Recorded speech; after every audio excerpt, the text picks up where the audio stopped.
What's up, guys? This is Automotive Anonymous. I do 0 to 60s car reviews and fun stuff like that. And today we have a 2023 Subaru Legacy Limited with the refresh front end for 23, just like the Outbacks. This one was generously borrowed by Twin Falls Subaru in Southern Idaho. I'll link it below if you're interested. It's below MSRP and they're good people to work with.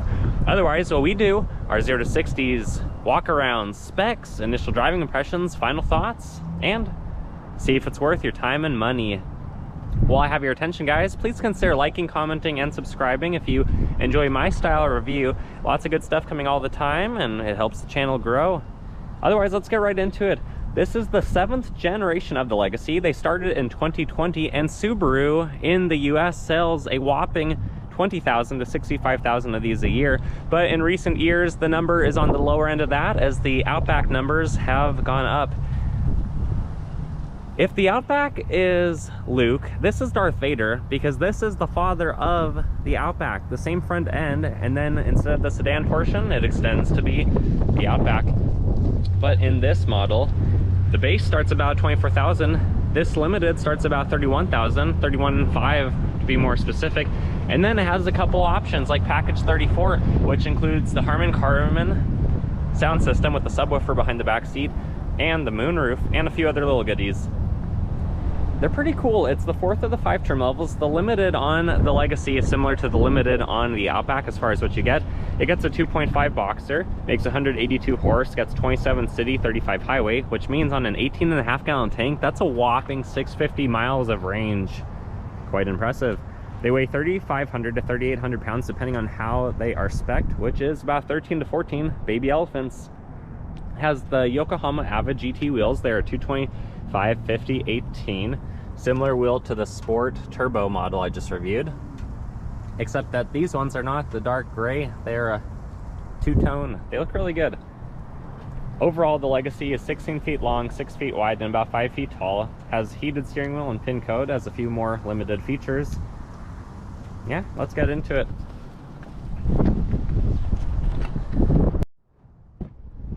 To the door panel, it looks fantastic. You got the piano black, gloss black lining the handle, which are chrome. You got the memory seats, really nice handle, a good spot to hold a triple shampoo, conditioner, body wash, and 2 bars of soap the long way. Harman Kardon on the speakers. It's a 12 speaker system.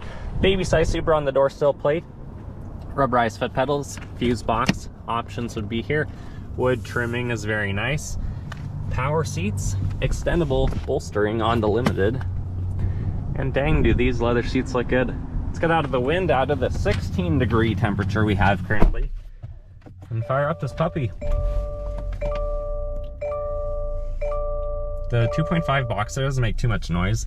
We do have an updated steering wheel for 23, no more paddles right here, but instead we got the volume controls here and the toggle switch here to go through the settings.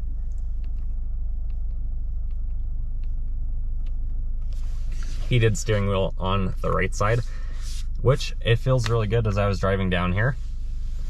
The view is really nice from sitting in the driver's seat. We do have the updated bottom portion of the infotainment screen, this 11.6-inch touchscreen, so it doesn't open up a sub menu and you want to do some of those HVAC controls. Of course, you still have to turn off auto start stop. And then on this one, we have the wireless charger, aux, USB-C, USB, electronic parking brake down there. Not too bad. We could drop it down to drive, manual, and play musical simulated gears with the CVT all day long if we want. Really nice deep cup holders. And then we got the 2-stage center console. You can hide some good stuff up there if it's maybe a ½ inch tall or less. And down here we just have an aux and a slightly deeper cubby because this is the Legacy. I'd say it's pretty average for this class of vehicle. Auto dimming mirrors, we have the compass, we have home link, very nice, glasses holder, and then we have the sunroof. But you know what, let's jump in the back seat, let's sit behind ourselves and see how we fit.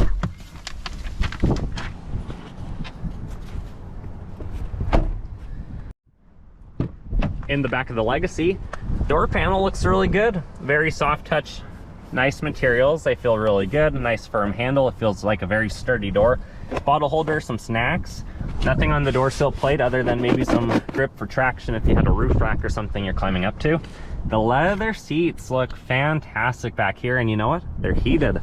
It is a 60-40 split.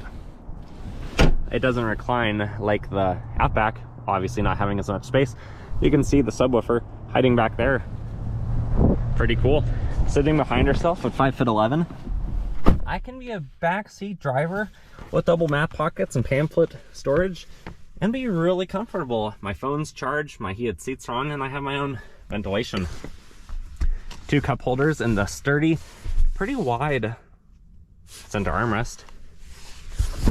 All right, let's pop around to the back, see what the trunk looks like. You do have the proximity key on this model, so we're just gonna pop it. Might be a little bit too cold for it to lift, yeah. No surprise there, but then it pops right up. About 15 cubic feet is what you get back here. And then under the cargo protector, we have all the tools you need, some extra cubby space, and temporary spare tire with enough room to hide a blanket.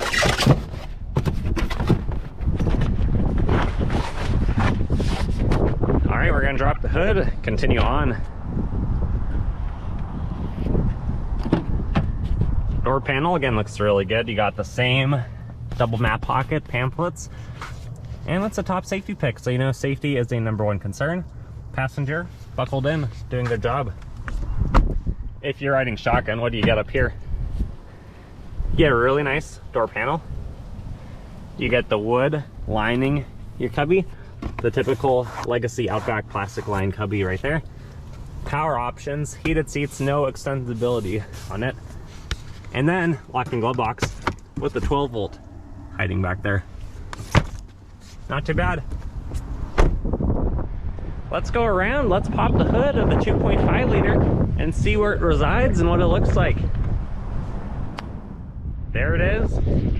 Let's start with what we know. We got the brake fluid, windshield washer, coolant reservoir, top mount oil filter, and then this takes 0W20 full synthetic. We have ducting through the air filter, through the tubing, throttle body, upper intake manifold, alternator, dipstick, and then the serpentine belt. Everything's nice and easy to get to. The battery right up front too, positive terminal under the right, obviously negative right there. Pretty straightforward design, 182 horse, about 176 pound-feet of torque. Time to teleport inside and get some initial driving impressions and then the 0-60 you guys have been waiting for. Initial driving impressions of the 23 Legacy Limited with the 2.5 Boxer. Power's pretty adequate if you're just getting up to speed. We're on a highway road right now. As you can see, visibility is phenomenal because this is the front half of what the Outback is. As more Outbacks are being sold and fewer Legacies, you may be forgetting that this is the father of the Outback. It's the sedan version.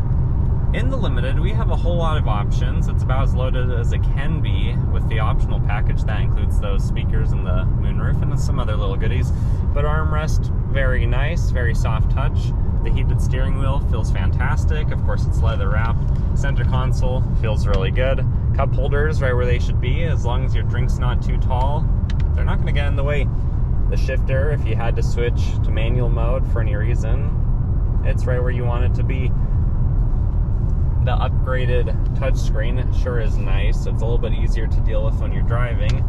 But beyond that, you know, it's a pretty loaded, pretty typical Subaru. You got blind spot monitoring on the mirrors. You got heads-up display with the 7 lights for all of your adaptive cruise features. You, of course, have the controls over that here on the right, volume controls on the left. If you want to get into cruise control without eyesight, you actually go into cruise by holding that, and then you can hold this button down for a little bit, and you'll see that icon change with the beep, and now you can do cruise control without eyesight. It's a little Easter egg hint for you guys. And then you can get out of it like normal and push it to resume eyesight cruise control. The ride is comfortable with the longer wheelbase of this sedan and about 6 inches of ground clearance. I feel really confident in all I'm doing. The Harman Kardon sounds really good. It's more deep, there's more depth to it. The sound protrudes in the cabin really nicely. Because this is the Legacy and not the Outback, it's about 3 inches lower to the ground, which means there's not as much wind noise hitting it from up top and wind that goes underneath the bottom. So I would say the sound in here, it's a little bit better insulated, it would appear. Obviously more so than the Impreza and Crosstrek and WRX I've reviewed, but it sounds a little bit quieter in the cab if I would stop talking already, compared to the Outback. Otherwise, everything's right where you want it to be, even when the sunroof is dirty. Even when it's bad, isn't it still so good? And I'll show you a little bit of getting up and going. We're about half throttle right now, and then we'll get to our private road for the true 0 to 60.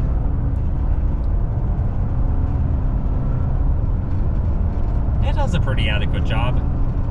It's really cold out today, so the vehicle's making almost full power. I live at altitude, so, and where I review cars is at a few thousand feet of altitude, so usually cars are a bit slower than the magazine's rate, but today this one's doing pretty good. Okay, let's get to our 0 to 60 and I'll show you the GPS. 0 to 60 in the 2.5, 182 horse, limited, legacy. Traction's off, we're gonna brake rev.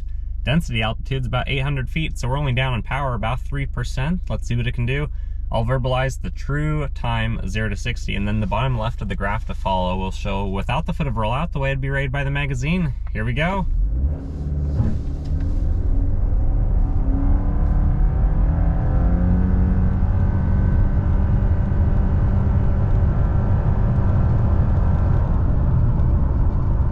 All right, and true 0 to 60 on that one came in at 9.3 seconds without the foot of rollout.